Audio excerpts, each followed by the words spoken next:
नमस्कार दोस्तों, आज बात करने जा रहे हैं एक महिला मरीज के लिए।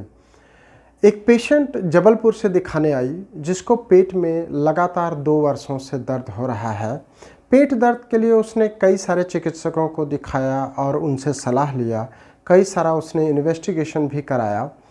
जब मेरे पास दिखाने आई तो मैं उसका केस टेकिंग लेने बैठा। जब केस टेकिंग लेने बैठा तो उसके चेहरे पे अजीब सा डर, स्ट्रेस और एंग्जाइटी दिख रहा था। मैंने उससे पूछने का प्रयास किया कि पेट दर्द कब से हो रहा है, ऐसा क्या हुआ जिससे पेट की परेशानी है। तो उसने बहुत सारी बातें बताना शुरू किया। उसने बोला कि बचपन से ही उसको कॉन्स्टिपेशन की परेशानी है और कॉन्स्टिपेशन के लिए जबलपुर में उसने बहुत सारा ट्रीटमेंट लिया। ऐसा करके वो बार बार बताती रही कि उसको पेट से रिलेटेड प्रॉब्लम है, लेकिन जो एक्चुअल प्रॉब्लम है वो उसने नहीं बताया। फिर मैंने दोबारा उसको बुलाया कि तुमको कोई मानसिक परेशानी है क्या? तो उसने टालने की कोशिश किया, बोला नहीं हमको तो कोई ऐसा परेशानी लगता नहीं है। कई बार क्या होता है कि मरीज को खुद भी नहीं पता होता है कि उसको कोई मानसिक परेशानी है, लेकिन उसके चेहरे में या उसके हाव भाव में या प्रदर्शन में वो प्रतीत होता है, दिखता है। बतौर चिकित्सक अगर हम कीन ऑब्जर्वेशन करते हैं, कीन ऑब्जर्वर हैं, तो हम देख सकते हैं, समझ सकते हैं, जान सकते हैं। मैंने उसे वापस बुलाया और उसकी फैमिली हिस्ट्री के बारे में और डिटेल में पूछना चाहा। जैसे ही मैंने उसके मदर के बारे में पूछा तो वो रोने लगी और बताई कि उसके मदर की डेथ हो गई है। और मदर की डेथ कैसे हुई?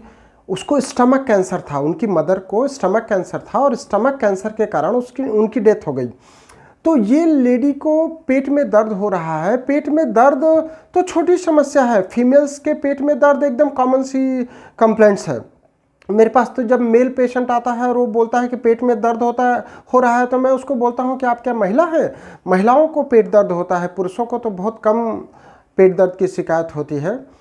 तो उसने बताया कि उनके मदर की डेथ पेट के कैंसर के कारण हुआ, स्टमक कैंसर के कारण हुआ, इसलिए उसको पेट में दर्द होता है। तो उसको स्ट्रेस हो जाता है, टेंशन हो जाता है और नींद नहीं आती है और उसको लगता है कि कहीं उसके पेट का ये दर्द कैंसर में तो नहीं परिवर्तित हो जाएगी। और अगर मैं उसकी उम्र की बात करूं तो मात्र 29 साल की है वो, और स्ट्रेस इतना ज़्यादा है, घर में सबसे बड़ी है, उसको परिवार का लालन पालन करना है, अभी तक शादी नहीं हुई है।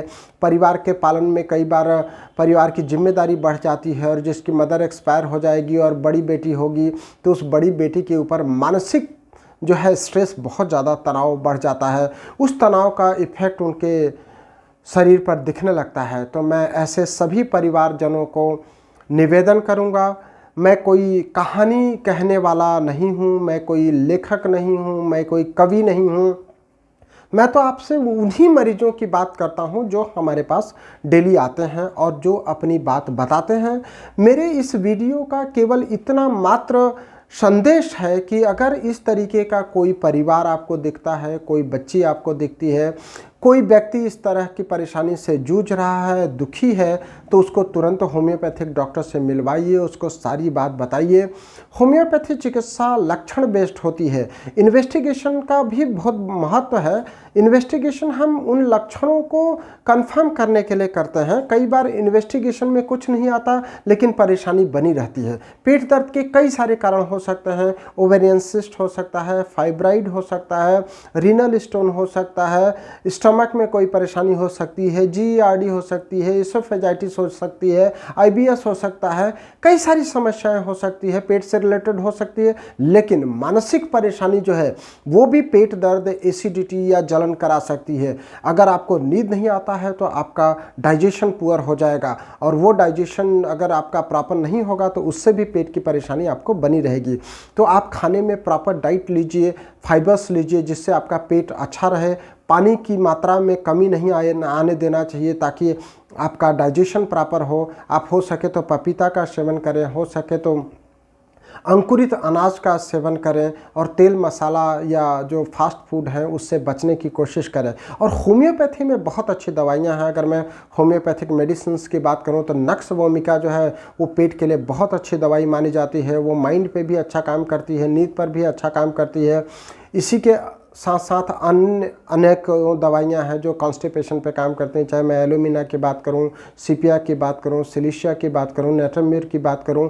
जिस तरीके का लक्षण आपको प्रतीत हो रहा है, होम्योपैथिक चिकित्सक से संपर्क करिए। होम्योपैथिक चिकित्सक को डिसाइड करने दीजिए। आप खुद ही होम्योपैथिक दवाइयों का चयन मत करिए, खुद ही होम्योपैथिक डोजेज मत लीजिए, उससे आप ठीक नहीं होंगे और आपका विश्वास कहीं ना कहीं कम होता चला जाएगा। तो होम्योपैथिक चिकित्सक पे विश्वास करिए, उसको अपनी सारी बातें बताइए। अगर होम्योपैथी चिकित्सक ने बहुत अच्छा केस टेकिंग किया है तो मरीज काफ़ी स्वस्थ हो जाता है। केवल वो अपनी बात बताने से ही, अपना दुख बांटने से ही वो काफ़ी ठीक हो जाता है। तो होम्योपैथी चिकित्सक को आप अपनी सारी परेशानी बताइए और परेशानी साझा करने के साथ होम्योपैथी ट्रीटमेंट लीजिए। होम्योपैथी ट्रीटमेंट जीआईटी सिस्टम के लिए बहुत अच्छा है, कॉन्स्टिपेशन के लिए भी काफ़ी अच्छा है और नींद के लिए भी काफ़ी अच्छा है। कोई सीडेटिव ट्रीटमेंट नहीं होता है। आप एंटी डिप्रेसेंट या एंटी एंग्जाइटी के लिए कोई दवाइयाँ मत लीजिए, उससे आपको आदत पड़ जाएगी। होम्योपैथी दवाइयाँ जो होती हैं वो कोई सीडेट नहीं करती हैं, उससे आपका सिस्टम करेक्शन होता है, मेटाबॉलिज्म करेक्शन होता है और आप पूर्ण रूप से स्वस्थ होते हैं। आप इसी तरीके से हमारा यूट्यूब चैनल देखते रहें। होम्योपैथी ट्रीटमेंट लेने के लिए आप हमको कॉल कर सकते हैं 0731 406 4471 या फिर 9826042287।